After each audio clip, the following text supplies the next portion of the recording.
Dictation start होगा 5 second बाद। Start.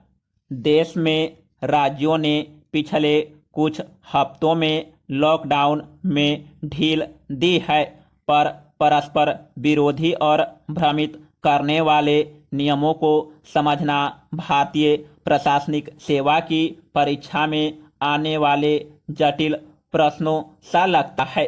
Mumbai में लागू नियमों पर विचार करें, जहां सड़क की बाईं ओर की दुकानें वैकल्पिक दिनों में खुल सकती है, जबकि दाईं ओर वाली दुकानों में सप्ताह के अन्य दिनों में कारोबार हो सकता है।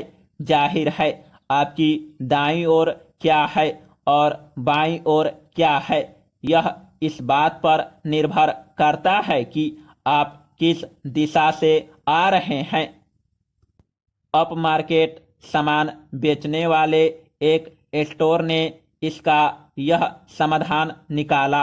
अगर पुलिस द्वारा पूछताछ की जाती तो वे कहते हैं कि उनका आधा स्टाफ मुंबई के एक छोर से आया है, जबकि अन्य स्टाफ सदस्य दूसरी छोर से। वैसे भी स्टोर ने अपने शटर नीचे गिरा लिए, लेकिन ग्राहकों को कॉल करने के लिए एक मोबाइल फोन नंबर सामने चिपका दिया। Paragraph change. कई राज्य सरकारों के रेस्तरां और पार्क खोलने से पहले शादियों को मंजूरी देने के फैसले के बारे में मीम बनाए गए और संपादकीय लिखे गए। यह कुतर्क है। अखबार पढ़ने वाले लगभग सभी लोगों को पता होगा कि वायरस भीड़ में फैलता है। बंद कमरों, गैर हवादार वातानुकूलित कैमरों में फैलता है। खुली जगहों पर उतना नहीं फैलता। पार्कों में घूमना फेफड़ों के लिए अच्छा है। वह मधुमेह के खतरे को भी कम करता है। फेफड़ों को ठीक रखना व मधुमेह को संभालना आज राष्ट्रीय मिशन सा है। इसी तरह मुंबई में नाइट क्लबों को जनवरी में फिर से खोलने की अनुमति दी गई थी, जबकि स्कूल बंद थे। सेंटर फॉर पॉलिसी रिसर्च की प्रमुख यामिनी अय्यर इशारा करती हैं कि फैसला लेने के सबूतों का कम इस्तेमाल हो रहा है। कुछ फैसले पूरी तरह से मनमाने हैं। पिछले सप्ताहांत वह उनके पति बच्चे अपनी कार में मास्क को नीचे किए हुए थे, पर नागरिक स्वयंसेवकों ने उनके फोटो खींचकर सरकार के विचित्र नियम का दोहरा दिया कि कार में बैठे परिवारों को भी मास्क पहनना चाहिए। Paragraph change. इन दिनों अजीबोगरीब प्रतिबंध नौकरशाही से परे रेजिडेंट वेलफेयर एसोसिएशन और क्लबों तक फैले हुए हैं। पिछले साल के लॉकडाउन के दौरान ब्लूमबर्ग के स्तंभकार एंडीज मुखर्जी ने इस स्थानीय तानाशाही को दर्शाने के लिए एक शब्द RWA अंकल गढ़ा है। नई दिल्ली से कन्याकुमारी तक भारत सरकार के भीतर और बाहर RWA अंकलों की मानसिकता सक्रिय है। यह ज्यादातर विशेषाधिकार प्राप्त पुरुषों का एक समूह है।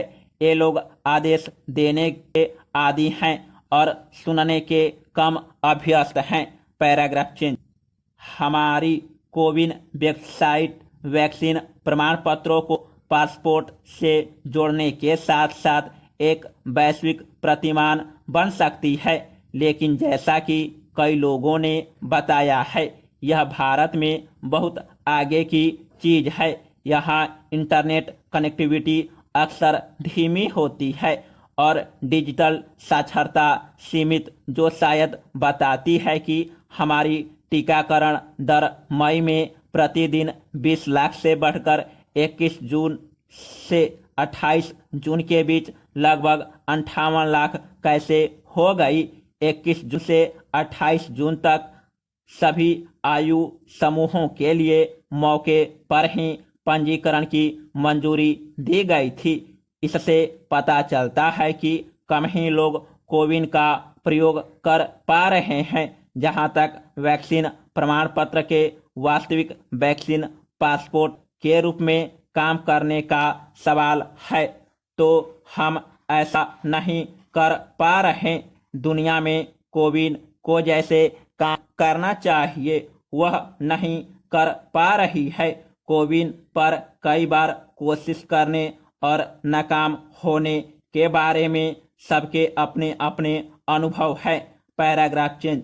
अफसोस, मेरा भ्रम जारी है। द्रव यांत्रिकी शोधकर्ताओं के एक समूह ने रेखांकित किया है कि कैसे रेस्तरां और कार्यालयों के फिर से खोलने पर इनडोर वायु प्रवाह को सुरक्षित रूप से प्रतिबंधित किया जाए। उदाहरण के लिए यह सुनिश्चित करना कि खिड़कियां खुली रहे और लोग बड़े क्षेत्र का उपयोग करें। इस बेहतर समझदार सलाह को पढ़कर मैंने एक फरमान जारी करने के बारे में सोचा, जिसे याद रखना देश भर के सभी वरिष्ठ निर्णयकर्ताओं की आवश्यकता होनी चाहिए। यह वैक्सीन ओवरडोज का मामला नहीं है। मुसीबत यह है कि मैं खुद RWA अक्ल का दर्जा हासिल करने से अभी कुछ साल दूर हूँ। समाप्त।